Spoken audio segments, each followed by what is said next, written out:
What should we know about you and what makes you you? I would say 3 things. The first one is a pretty stubborn curiosity. So I've always been, with both people and also anything that's physical, like a physical product or an idea. I've always been very curious, and I just love to learn about people. I love to learn about new ways of doing things and new processes and new tools and trinkets.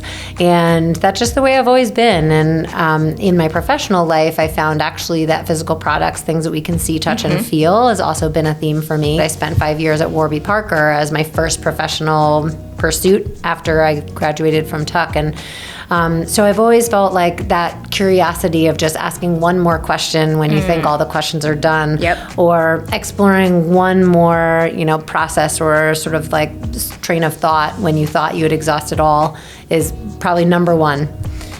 Number 2 is a focus on the village, the support system around you. So I've always maintained this a really deep and focused circle of friends and family that are 12-ish sort of folks who are really those inner circle people who know everything about you, everything about your journey, and are always sort of the phone call away, at 2 a.m. type people. And because entrepreneurship is a very lonely adventure, which I'm sure you've heard from your other guests, that is so important because the power of teams is, one of the things that I espouse to, that we all should appreciate more. And it's ironic that as entrepreneurs, a lot of times it can be a pretty lonely journey. And so that is probably number 2.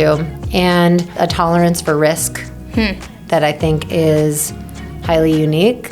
And at times, probably something that, people could question. If you look at, the entrepreneurs that become well-known in the mainstream.